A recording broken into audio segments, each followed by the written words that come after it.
En esta semana vamos a iniciar ya con materiales granulares, bases y subbases.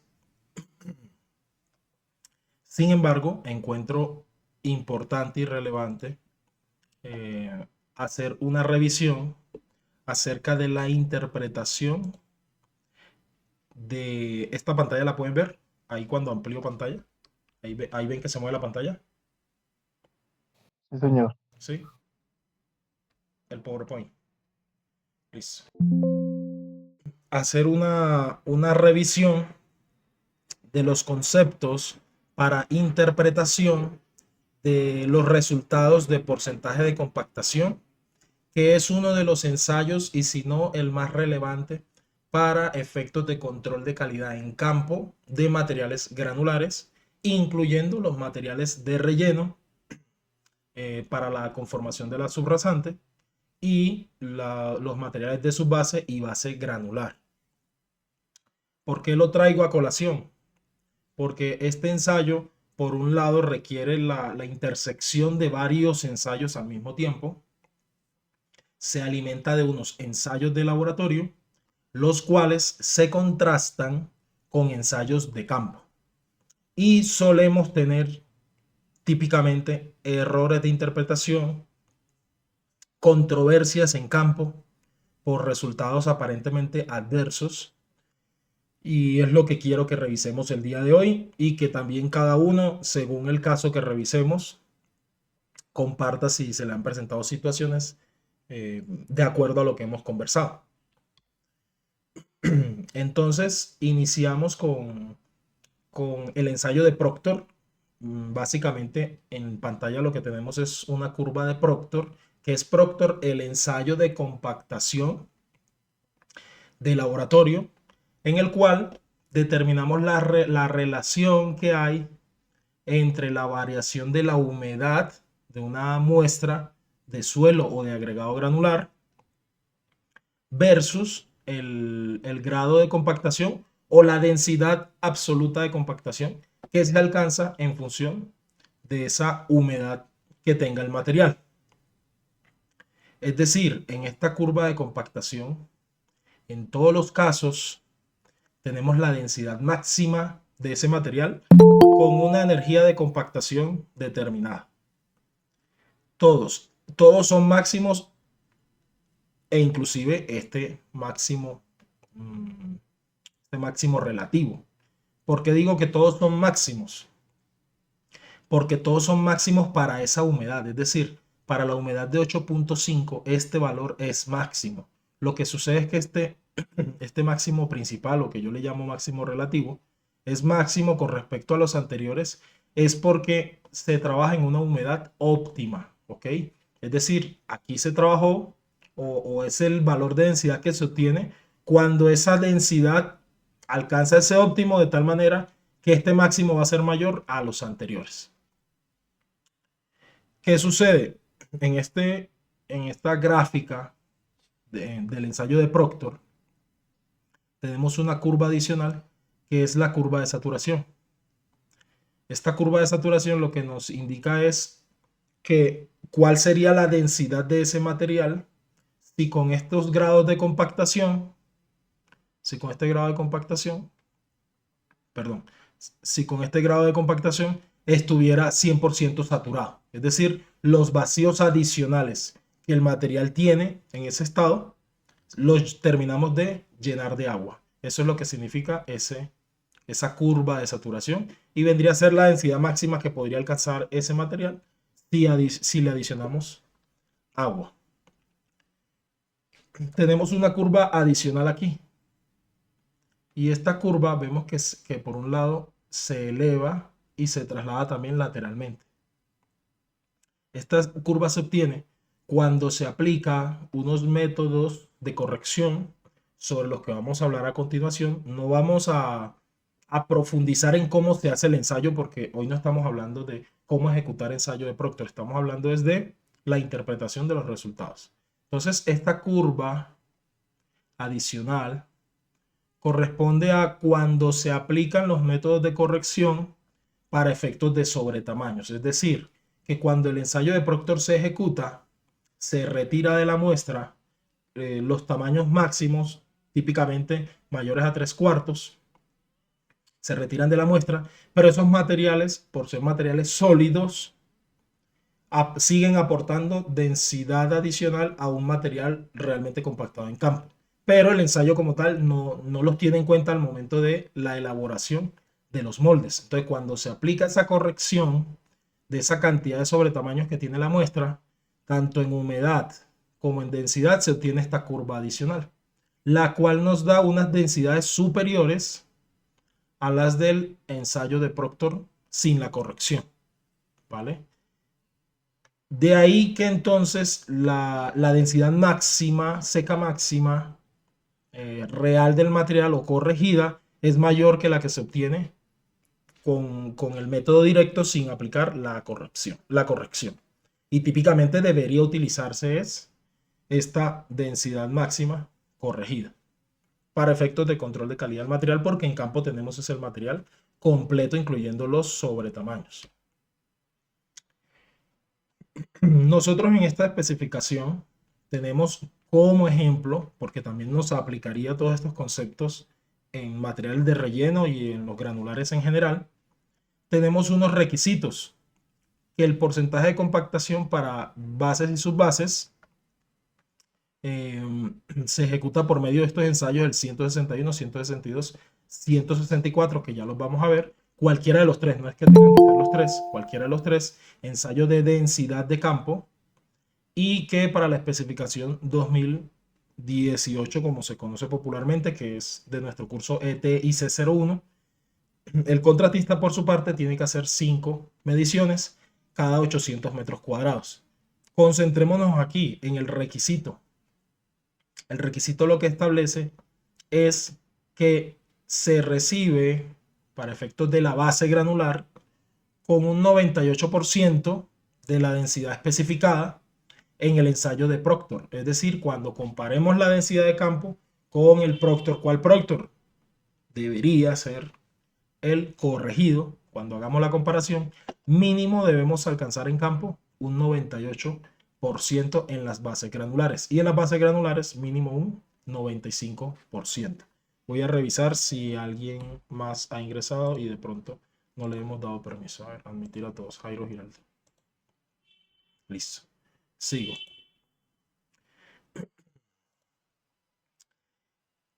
Y para efectos de la determinación individual sería el 95%, una medición que no se salga del 95% del promedio que se obtuvo en ese ensayo. Aquí un aspecto importante. En la especificación 2011 veníamos con un requisito del 100% de la densidad especificada en el Proctor modificado de laboratorio. 100%.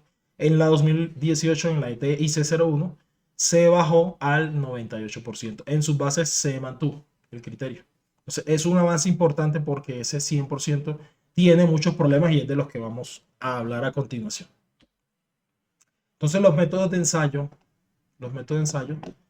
son los siguientes. Dijimos 161, 162 y 164. En cuanto a 161, tenemos el método de cono de arena. Y en cuanto a 162, tenemos el balón de caucho. No voy a hacer mención al de balón de caucho, porque rara vez se ejecuta. Si les soy honesto, jamás he visto su ejecución. Entonces me atrevo a decir que típicamente no se ejecuta. Seguramente alguno lo habrá hecho, no estoy diciendo que no, pero no lo he visto hacer de una forma significativa que valga la pena en este momento profundizar en él. Y tenemos la norma 164, que es el método nuclear. Sin embargo, no podemos dejar de lado el ensayo de Proctor, que es la 142, ensayo de Proctor modificado o modificado de compactación. Para efectos de estas especificaciones, no he visto que se aplique el método de Proctor estándar, entonces lo dejaremos de lado y nos concentraremos en el Proctor modificado. Tengamos en cuenta que las normas INVIAS, aquí estamos hablando de INVIAS 2013, a pesar de que están en un proceso de de actualización e incluso ya se divulgaron en la página del INVIAS con fecha de revisión de ayer, todavía no está disponible. ¿Ok? De momento seguimos vigentes, publicadas vigentes las 2013. ¿Ok? Y seguiremos hablando de ellas de momento. Entonces, en cuanto al Proctor modificado, tenemos lo siguiente. 1.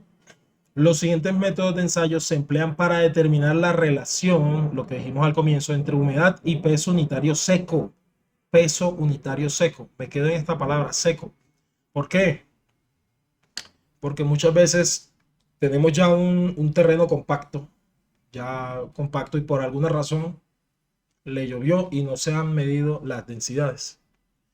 Tenemos la creencia que si se mide en ese estado no va a cumplir. Por principio de funcionamiento de la determinación de la densidad, no debería ser un factor que afecte la medición, siempre y cuando no haya una concentración de agua netamente superficial, ¿ok? ¿Por qué? Porque cuando nosotros hacemos las medidas de densidad en campo, ya sea nuclear o con cono de arena, nosotros, aunque el material esté húmedo, estamos determinando es la humedad seca. ¿Por qué? Porque nosotros restamos siempre la humedad de campo, ¿ok? Por eso lo que se compara es la densidad seca. Entonces, si el material, después de haberse compactado, está más o menos húmedo, su densidad seca va a ser más o menos constante, ¿ok? Porque esta curva de Proctor que vimos hace un momento ya tiene el cálculo de restar o de sustraer la humedad del material. Ahora, ¿por qué repetí después de compactar? Porque la humedad que sí es importante, la que sí es importante, no es en el momento en que medimos, es en el momento en que compactamos. Esa es la humedad importante. ¿Por qué? Porque es precisamente la humedad de la curva de compactación. Y aquí obviamente que se importa cuando compacté, con qué humedad trabajé. Si trabajé con esta humedad, con la menor o con una humedad muy baja, pues claro, voy a estar en el extremo izquierdo de la curva y voy a tener bajas densidades y no me voy a acercar a la máxima. ¿Listo? Lo mismo si trabajé en el rango húmedo, en el momento de la compactación, por supuesto que me voy a alejar de ese máximo y va a ser difícil que lo cumpla, pero la humedad importante es en el momento de compactación, no después. Entonces, aquí en cuanto al objeto, ¿ok?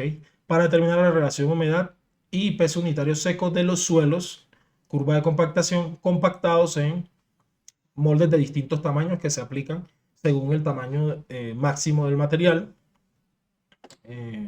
y que se compacta con un martillo que cae libremente desde una altura determinada, produciendo una energía de compactación aproximada de 2.700 kilonewton metro por metro cúbico. Ojo aquí, energía de compactación, veamos que viene desde el objeto del ensayo. La energía de compactación es determinante para esa curva que se genera. Esa curva que nosotros generamos no es absoluta del material, no es absoluta del material, porque también hay una creencia de que esa curva es absoluta. Nadie lo dice de esa forma, pero lo dicen en otros términos que ahorita voy a exponer. Pero cada curva de compactación es propia del material y de la energía de compactación. Más energía dará una curva más alta, menos energía una curva más baja. Estos métodos aplican solamente a suelos. Ojo con esto. Este es uno de los temas más importantes que vamos a conversar aquí. Estos métodos aplican solamente a suelos con 30% o menos de su masa con tamaño mayor a 19 milímetros. Es decir, todos estos conceptos y los cálculos que se aplican para determinar ese máximo se mantienen más o menos razonables y estables en el tiempo cuando respetamos este límite del 30%, para decirlo de alguna manera, de sobretamaños. Si mi material tiene más de un 30% de sobretamaños, esas hipótesis bajo las cuales suponemos que se comporta el material, no están verificadas, ¿vale? Es decir, no necesariamente vamos a tener la curva con las formas que vimos hace un momento, no necesariamente el pico va a ser estable, entre otras razones. Y eso tiene implicaciones porque nuestros materiales, como vamos a ver a continuación, están cerca de ese límite y en muchos casos por encima.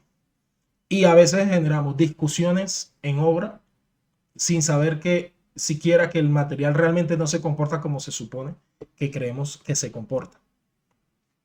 Entonces dice que para establecer relaciones entre pesos unitarios y humedades de moldeo de suelos con 30% o menos, es decir, cuando tenemos sobre tamaños máximos hasta un 30%,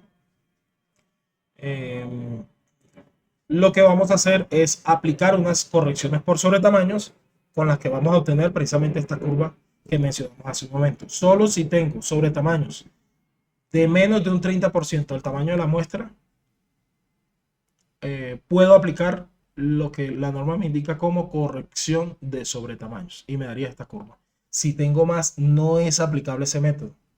Y ahí tenemos problemas que como profesionales de calidad tenemos que estar en capacidad de resolver con criterio para obtener soluciones viables, razonables, y lo vamos a discutir en un momento. Entonces, este ensayo de Proctor nos indica también que si la muestra de ensayo contiene más de un 5% en masa de los sobretamaños, básicamente lo que nos dice es esa corrección de sobretamaños. Para obtener esa curva adicional, solo es necesaria si tengo más de un 5% de sobretamaños y máximo hasta un 30%, es lo que dice. Si tengo menos de un 5, no vale la pena hacer la corrección de sobretamaños, me quedo con la curva inicial. Pero en resumen, siempre tenemos que hacer la corrección de sobretamaños, porque típicamente ahora que veamos granulometrías, siempre tenemos más de un 5%, o prácticamente siempre. Realmente nunca me ha tocado un material granular de base o subbase que no lo tenga. Entonces me quedo con que prácticamente siempre lo vamos a hacer, pero igual siempre hay que estar atentos y puede que por alguna razón nos toque uno que no requiera corrección de sobretamaños, ¿vale? Este método produce una curva de compactación con un peso unitario seco máximo bien definido, bajo las hipótesis que vimos hace un momento. Es decir, esa curva se cumple porque se cumplió lo anterior, la condición de máximo un 30% de sobretamaños. Cuando se ensayan suelos que no presentan drenaje libre. ¿Qué significa drenaje libre? No, de pronto no se trata de verificar si tiene agua escorrentía dentro del suelo, pero si tenemos un material triturado, por poner un ejemplo, no se va a definir esa curva de compactación. ¿Por qué? Porque esa curva, como vemos, depende de la humedad. ¿Y por qué depende de la humedad? Porque esa humedad es la que le brinda capacidad de moldeo a la fracción fina del material. Por lo tanto, un material que sea significativamente drenante es porque es significativamente grueso. Y ya en un material típicamente grueso, con muy poco material fino, no se va a ver tan afectado ante la humedad porque no va a haber capacidad de moldeo de ese material. Y básicamente esa curva va a tender a ser más o menos plana, en vez de ser bien definida, como en el caso de un material que sí se deja moldear por la fracción fina que presenta y que por ende no va a presentar drenaje libre. Y por eso aquí nos indica la norma que el peso unitario, en ese caso, el peso unitario seco máximo, no se puede definir con precisión. ¿Nos puede pasar? Claro que nos puede pasar. Aquí es importante ver lo siguiente. Veamos, por ejemplo, la subbase. Bueno, aquí lo vimos en la definición. Aquí lo vemos en la definición. Sobre tamaños y sobre tamaños. Porción de la muestra total que no se utiliza en la prueba de compactación es la retenida en el tamiz número 4 cuando se utiliza el método A, pero básicamente el que más usamos es el método C, y aquí estamos hablando a partir de 3/4. Entonces veamos en la granulometría el tamiz 3/4. La especificación nos da un rango de nuestros materiales de subbase entre el 50 y el 84% de rango en la curva granulométrica. Es decir, que podemos incluso tener un material que llegue al 50% en 3/4 de pasatamiz 3/4 y por ende, ¿qué va a tener? Va a tener un 50% de material retenido en 3/4. Es decir, que puede, no necesariamente porque el rango es entre 50 y 84, puede tener hasta un 50% de sobretamaños, un 50% de gruesos. Se sale absolutamente de ese 30% que nos indica el ensayo de compactación. En esos casos no aplica esa corrección o no aplica pretender creer que en campo el material se va a comportar con esa curva que vamos a obtener en laboratorio, porque en laboratorio sí se obtiene la curva, no porque sean condiciones ideales las del laboratorio, no es por eso. Se obtiene la curva es porque en laboratorio el material se tamiza aquí en 3/4 y se saca esos sobretamaños. Entonces ahí ya sí hay un comportamiento que se deja moldear el material, entonces sí va a tender como tendencia a generar esa curva. En campo, ¿qué va a pasar? Va a estar el material completo, tanto gruesos como finos. Y vamos a tener un material drenante como el que vimos hace un momento y quizá cuando intentemos llegar a la densidad máxima no lo vamos a lograr o vamos a tener dificultades. Ahí tenemos que aplicar estos conocimientos para resolver ese tipo de situaciones. Aquí tenemos unas definiciones. Me voy a quedar con algunas. Energía del ensayo. Para este ensayo de Proctor modificado, se trata de esos 2700 kilonewton metro por metro cúbico aplicados con el equipo y procedimientos descritos en esta norma. Es decir, todas las hipótesis se cumplen cuando se cumplen esta condición específica. En campo tenemos una condición distinta. ¿Okay? Peso unitario seco máximo del ensayo es el valor máximo definido en la curva de compactación obtenida como resultado del ensayo realizado. Y la humedad óptima pues es la humedad que corresponde a ese peso unitario seco máximo. Sobre tamaños ya lo conversamos. Típicamente estamos hablando de más de 3/4 para el caso del método C, pero creo que en la mayoría de casos va a ser ese. Fracción de ensayo, bueno, ya estos son conceptos propiamente dichos del ensayo, no me voy a quedar ahí. Resumen del método. Una muestra de suelo con una humedad de moldeo seleccionada se coloca en 5 capas de un molde sometido a 25 o 56 golpes. En el método C, 56 golpes. ¿Listo? Que caen desde esa altura y la energía que conversamos. ¿Y qué se va a hacer? Se va a determinar el peso unitario seco resultante. El procedimiento se repite con un número suficiente de humedades de moldeo para establecer una curva que relacione a estas con los respectivos pesos. ¿Qué significa? Que esta curva se obtiene. Hay dos métodos, vía seca, vía húmeda. Nuevamente eso corresponde ya como tal a la técnica de laboratorio, pero lo que básicamente se hace es que para 5 muestras con distintas humedades, construyendo una curva y por interpolación o cualquier otro método numérico, generamos el polinomio que pasa por todos esos puntos y obtenemos el valor máximo. ¿Listo? De eso se trata y eso es lo que nos indica aquí esta definición.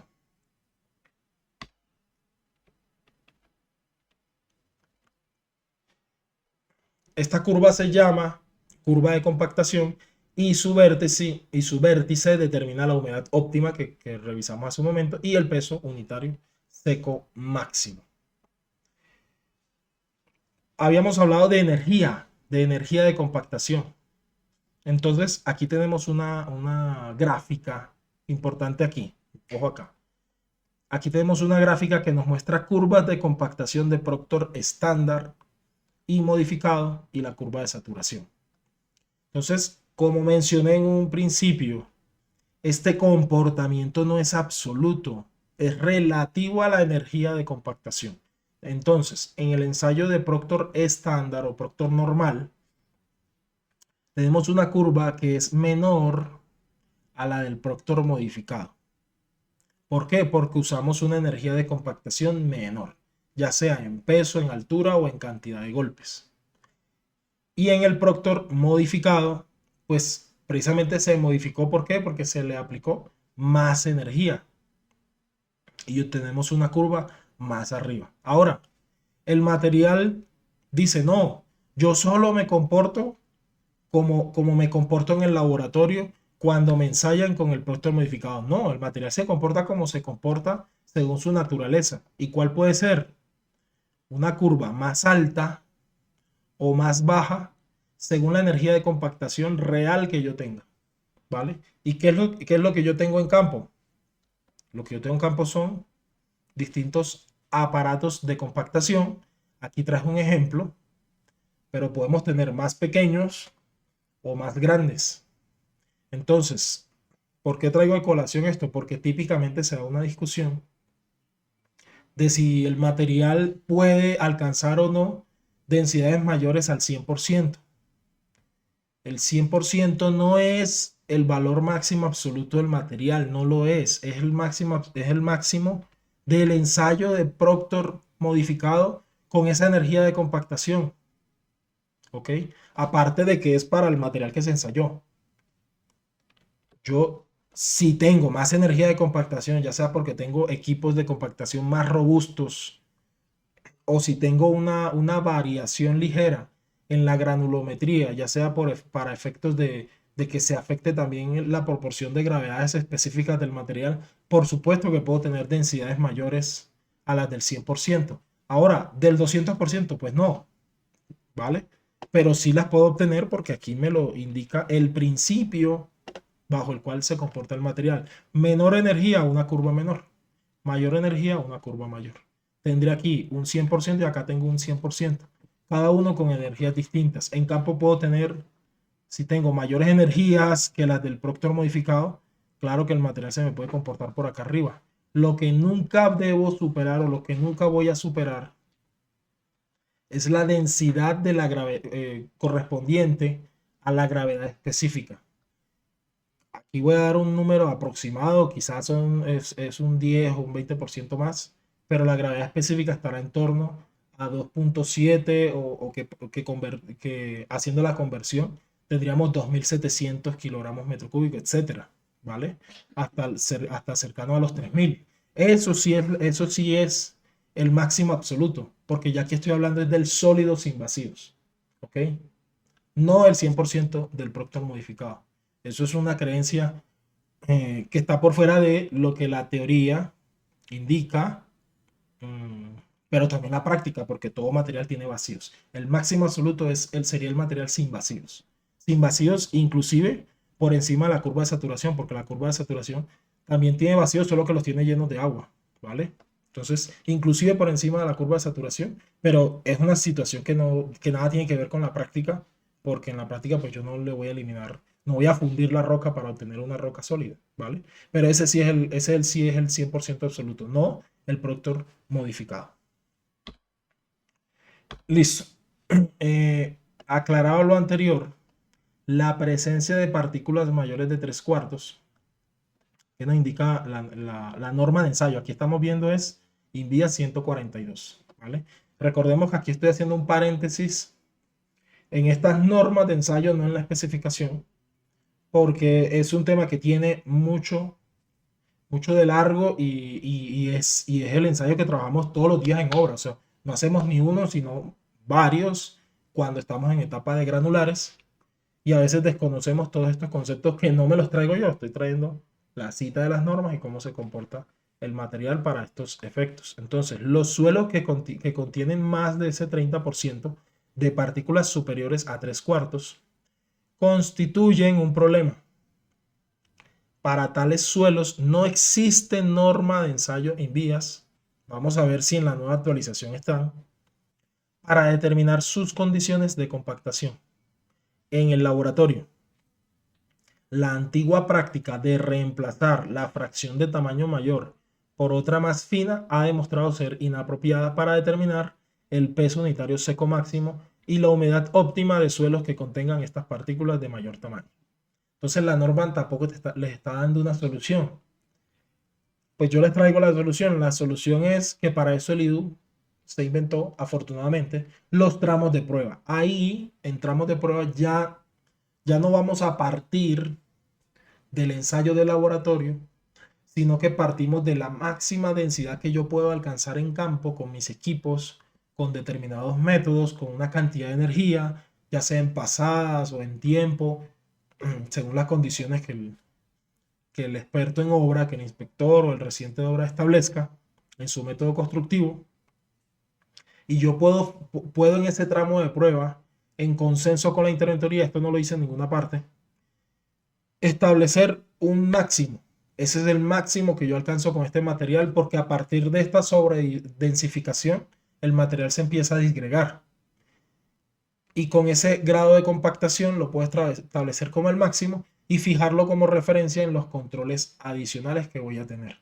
Es posible que esa densidad máxima que se obtenga en ese tramo de prueba para un material que se comporte de esta forma, con sobretamaños mayores al 30%, sea menor a la que se obtiene aplicando el método de corrección, que solo está para hasta un máximo del 30%. ¿Por qué? Porque como voy a tener tantos sobretamaños, la cantidad de fino que él contiene no alcanza a envolver como una matriz a todo el suelo.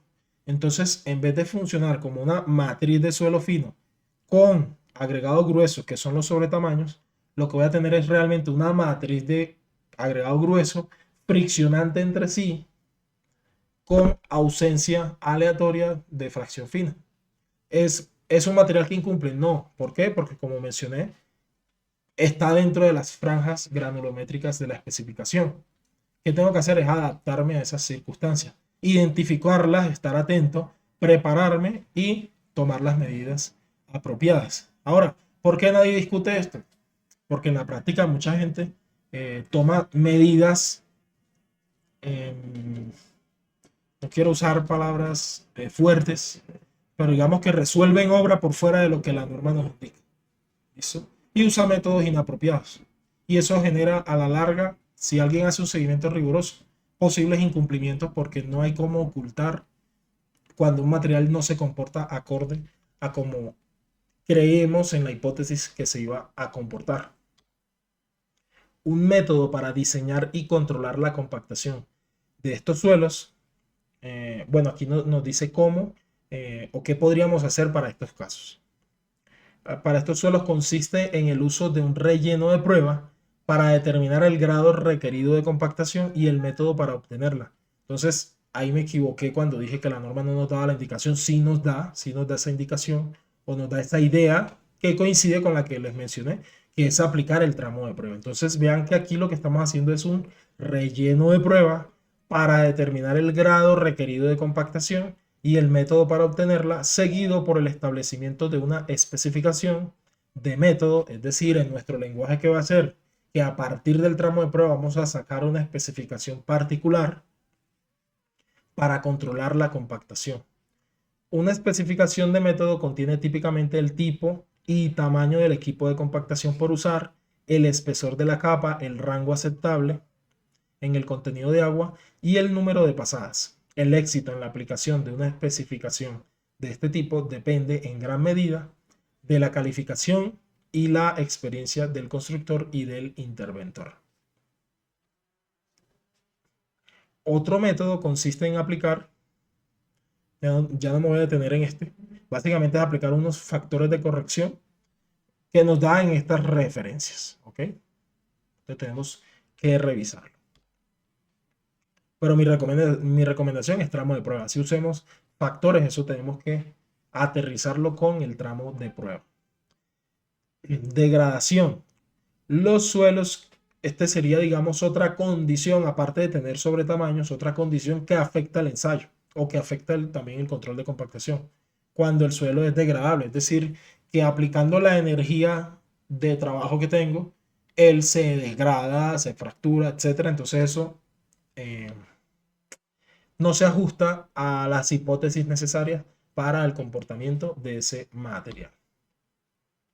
En cuanto a la curva de compactación, tenemos que, ya una vez ejecutado y que se va a obtener la curva de compactación, la norma de ensayo Proctor modificado nos indica que con los valores de la humedad de moldeo y de peso unitario seco de cada submuestra, las que mencioné con las que construimos esa curva, se dibuja la curva de compactación.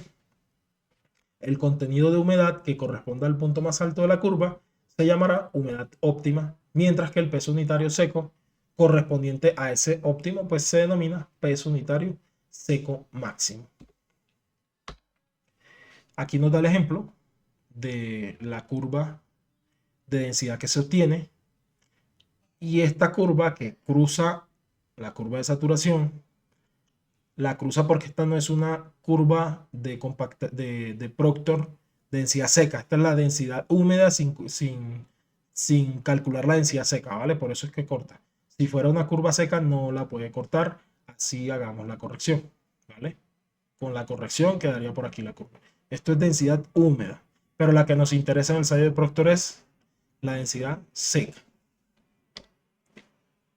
Aquí nos repiten lo que conversamos hace un momento, y es que si tenemos más de un 5% de sobretamaños, aplicamos la norma de corrección de sobretamaños. Vamos a hacer una breve revisión de la norma de corrección de sobretamaños para aterrizarlo a nuestras aplicaciones en obra. Es práctica común en la ingeniería emplear los ensayos de compactación en el laboratorio para diseñar, especificar y controlar los suelos usados en la construcción. Si un suelo presenta sobretamaños en la obra y en el laboratorio, en el laboratorio solo se ensayaron las partículas finas, porque es lo que se hace, pues finas entre comillas, no es del todo fino, pero la fracción fina para efecto de este ensayo,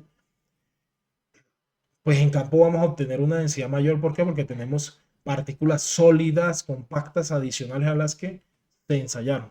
Entonces se necesita algún método de corrección de los resultados del ensayo de laboratorio que refleje las características de la totalidad del suelo. Esta norma pues presenta esos métodos y esas ecuaciones. De manera similar, la norma suministra un método para corregir los valores de peso unitario y humedad obtenidos en el terreno. Es decir, ojo, la corrección de sobretamaños no es solo para laboratorio. Si yo uso la densidad seca máxima de la curva de compactación corregida, en campo tengo que compararlas con mi densidad seca máxima corregida. ¿La gente lo hace? No, en su mayoría no. ¿Listo? Tenemos que estudiarnos esta norma si queremos hacerlo de forma adecuada, sobre todo cuando estamos teniendo problemas en que aparentemente nuestro material en campo no está alcanzando la densidad seca máxima de ese 98%, que es el más difícil de cumplir, o en la especificación 2011, que era del 100%. Entonces, esta norma también aplica para corregir el peso unitario y humedad obtenidos en el terreno. Ahorita, según los métodos que tenemos en campo, voy a hacer referencia a esto. ¿Por qué? Porque tenemos que hacerlo, aquí nos dice, hacerlos comparables con los determinados en el laboratorio. Nos da las ecuaciones, en este caso la primera ecuación, no me voy a quedar en ello, pero es la corrección de sobretamaños de la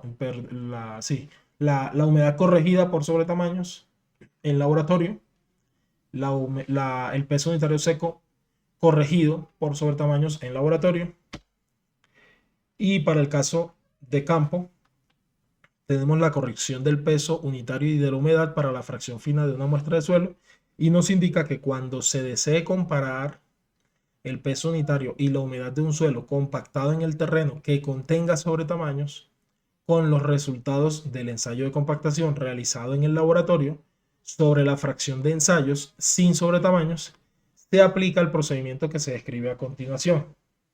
Entonces dice que se determina el peso unitario seco y la humedad del material compactado en el terreno aplicando alguna de las normas que mencionamos hace un momento, incluyendo la de cono de arena, INVIA 161, que ahora vamos a hablar de ella brevemente. En el mismo sitio se toma una muestra del material total, teniendo el cuidado necesario para asegurar que la muestra tomada sea representativa de todo el material del terreno. Y básicamente pues se aplica las ecuaciones con cada factor que se obtiene para obtener esa humedad de la fracción fina corregida. Voy a hacer énfasis en esas correcciones o cómo se afecta el ensayo de cono de arena para efectos de tener en cuenta las correcciones. ¿Qué sucede? El ensayo de cono de arena, en resumen, básicamente es que hacemos un orificio en el terreno que tiene un volumen determinado y a partir de la diferencia de masa, de masa en el aparato del cono de arena, cuando lo pesemos después de dejar caer la arena al orificio, nos va a permitir conocer el volumen de ese agujero. ¿Listo? Así es como funciona el método. Es decir, el cono de arena, el cono como tal, el aparato, solamente sirve para determinar el volumen del orificio. ¿Por qué? Porque nosotros con el material que extrajimos lo pesamos de forma directa en una balanza, no en el cono. El cono no nos va a determinar ese peso, ni nos va a determinar la densidad, nos va a determinar únicamente el volumen. Teniendo masa y teniendo volumen, obtenemos una densidad, pero ojo, esa densidad es húmeda y recordemos que lo que se controla es densidad seca. Posterior a eso se hace es el cálculo de la humedad de ese material extraído y de ahí se obtiene ahí sí la densidad seca. ¿Dónde está el problema de los sobretamaños? Cuando yo extraigo el material del hueco, ese material tiene sobretamaños. Yo lo puedo pesar, por supuesto. Entonces voy a estar pesando, ojo aquí, masa del material, incluyendo sobretamaños, ¿vale? ¿Qué es lo que no se hace en laboratorio? En el laboratorio se hace es sin sobretamaños. Entonces ahí está la diferencia y por eso en laboratorio se corrige. Listo, yo tengo muy bien masa, incluyendo sobretamaños. Y también volumen. ¿Dónde está el problema en el ensayo en el ensayo de cono de arena en campo? Es en la humedad. Como el ensayo de cono de arena es un ensayo de campo, necesitamos resultados rápidos y muchas veces estamos en lugares que no tenemos acceso a condiciones de laboratorio. La humedad se obtiene típicamente con este equipo. No es que sea obligatorio, hay más métodos incluyendo el del horno, que sería el ideal. El ideal sería, a ver cómo vamos de tiempo. Recordemos que la reunión se cierra a las 8 en punto, ¿vale? Entonces si ven que interrumpo es por esa razón. Pero bueno, todavía nos quedan 13 minutos. Pero ya estamos terminando. Voy aquí. Entonces, ojo con el Speedy. El Speedy no permite obtener la humedad real del material. ¿Por qué? Porque este método solamente recibe partículas menores a 4.75, tamiz número 4. Entonces yo solo estoy midiendo en el Speedy la humedad del material fino.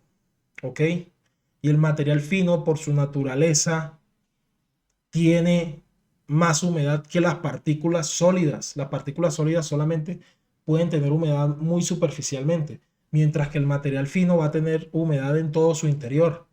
Entonces, en campo, yo estoy trabajando con una humedad sobreestimada del material y esa humedad, en vez de aportarme en la densidad seca, lo que está es reduciéndome la densidad seca, porque yo estoy asumiendo que ese material compacto con esa densidad total que obtuve, más proporción es agua. Estoy asumiendo que más proporción es agua y por lo tanto esa densidad seca me va a dar relativamente menor. Ahí es importante aplicar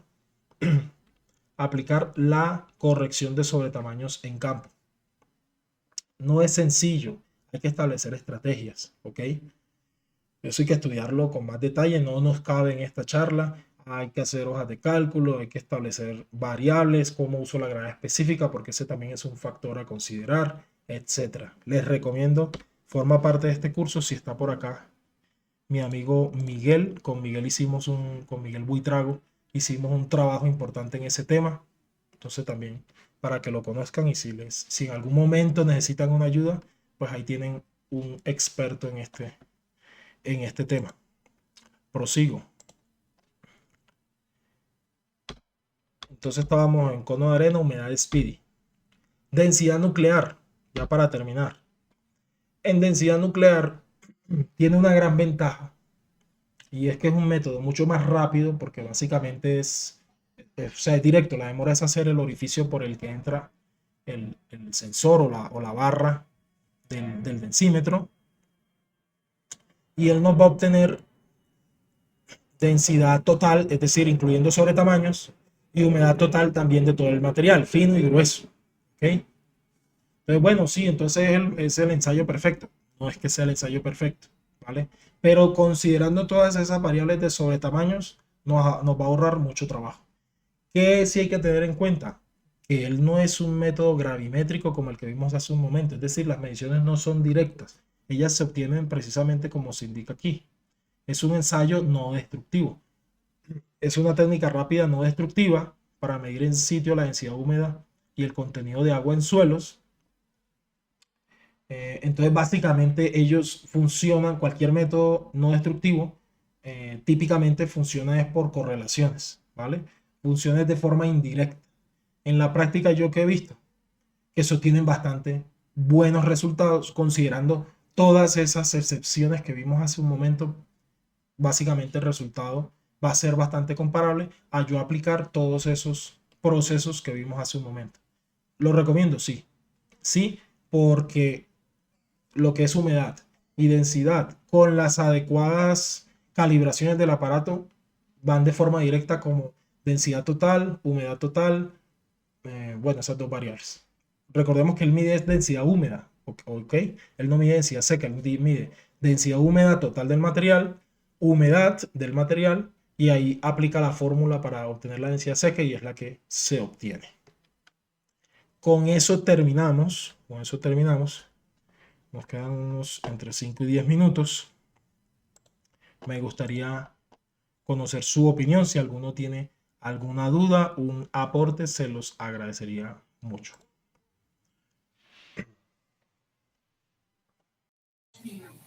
Hola, Angelo, buenas noches. Hola, ingeniero Alexander. Es que a mí siempre me ha llamado la atención el tema de las tolerancias, la interpretación de esos factores que habla del más o menos 5%, 3. Yo nunca puedo entender si es de los límites que habla ahí la curva granulométrica o de la fórmula de trabajo que me arroje en el ensayo. Ok, ok. Estos rangos que se establecen, lo que pasa es que no es lo que estábamos aquí estudiando, pero les prometo que en el video se los incluyo. Estos rangos de aquí, ¿dónde están? Estos de aquí son rangos generales. ¿Listo? Y este sí está, estos sí se definen para fórmula de trabajo, como usted lo menciona. Sí se definen para fórmula de trabajo. ¿Qué he observado? En la práctica, casi ninguna cantera es bastante complicado que respete estas tolerancias de la fórmula de trabajo. La entregan la fórmula de trabajo y se ve muy bonita. Pero decir que el material durante todo el proyecto va a estar dentro de esto, igual es lo que indica la especificación y la planta también está sujeta a cumplir los requisitos de la especificación si quiere suministrar, ¿vale? Pero lastimosamente ellos no están bajo un control directo del IDU, porque ellos son es un proveedor de los contratistas. Pero claro, si yo tengo mi franja granulométrica, ¿dónde está? Yo tenía uno por aquí, me parece. La incluí. No la incluí. Si yo tengo una franja granulométrica amplia, como la que me da esta especificación, yo voy a tener por dentro, debería ser más o menos por la mitad, la fórmula de trabajo de la cantera y el más o menos que debo usar como referencia para control es es esta tolerancia del 7%, del 6% y del 3% en el menor tamiz. Entonces espero con eso haber contestado la pregunta. Michael. Buenas noches. Inge, yo tengo una consulta enfocada al tema de agregados reciclados. ¿Sí? En cuanto a qué va enfocada la pregunta, digamos que la normativa de ensayo aplica a materiales agregados naturales, ¿sí? Y a pesar de que la especificación o sea, tiene contemplado el uso de agregados reciclados, el comportamiento físico, químico y mecánico de un agregado reciclado es muy diferente al de un agregado natural.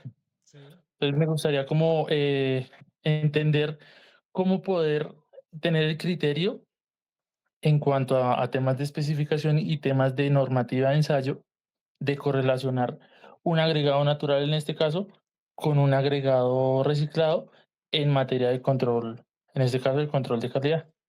Mira, no te tengo la respuesta porque habría que hacer ensayos específicos, pero sí hay condiciones que se establecen en la norma que se pueden prever para estos materiales. Es decir, la condición de drenante que vimos hace un momento, estos reciclados, cuando los hemos trabajado, son muy fáciles de trabajar porque a diferencia de los naturales no acumulan tanta agua, es decir, tienen comportamiento drenante. Ahí ya nos da un indicio de que debemos estar alertas hacia el comportamiento del material compactado en laboratorio realmente se va a asemejar a la condición de campo. De todos modos, ahí entra en juego es el tramo de prueba. El tramo de prueba es finalmente el que nos verifica si el material se está ajustando a las hipótesis, y en este caso la hipótesis es la del Proctor en laboratorio y la compactación que hagamos en campo. Ahí podríamos verificar. Otra condición también que sí no está especificada es la porosidad. Hemos visto que esos materiales reciclados son altamente porosos por ese proceso de trituración que tienen, más los vacíos propios que tiene un reciclado de concreto. Entonces sí, se duplica posiblemente la cantidad de poros y eso puede hacer que acumule agua adicional, que no va a ser agua intersticial o agua que lubrique el material, sino que es agua que va a ir penetrando al interior de las partículas. Entonces, eso puede afectar, claro que sí, esa relación que hay entre la humedad y la densidad que se obtiene para esos materiales. Ahora, ¿cómo se resuelve? No hay en la literatura o no he encontrado a la fecha en la literatura algo que resuelva esas diferencias entre un ensayo de compactación natural y un reciclado. No, pero el tramo de prueba es como la mejor estrategia para verificar. Típicamente, de todos modos, casi siempre los reciclados tienden a usarse aquí en Bogotá hasta capas de subbase. Los podemos usar en capas de base porque hay, ¿vale? Hay especificados capas de base recicladas, pero típicamente los usamos hasta subbase. En subbase tenemos una facilidad y es que el límite de la densidad máxima es 95%. Es decir, tenemos un margen de un 5% adicional que nos cubre todas estas variables y nos permite cumplir con esa densidad mínima que nos pide la especificación. El problema principal lo solemos tener en cumplimiento es en las bases granulares, por ese límite que es más restrictivo, que antes era del 100% y que ahora es del 98%.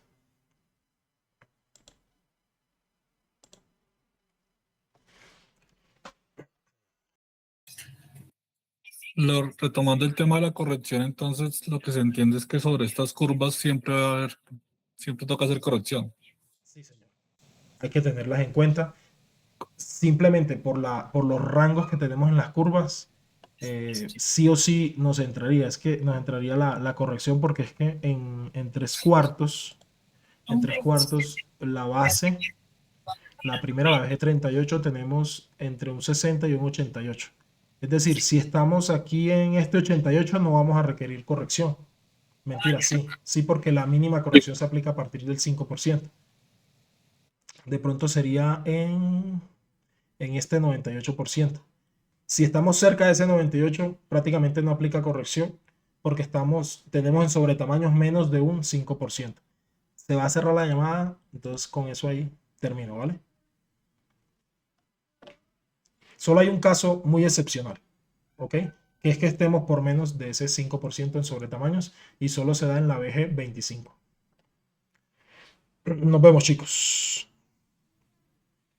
Estén atentos al contenido del material, ¿vale? En la plataforma Moodle. Que tengan buen día.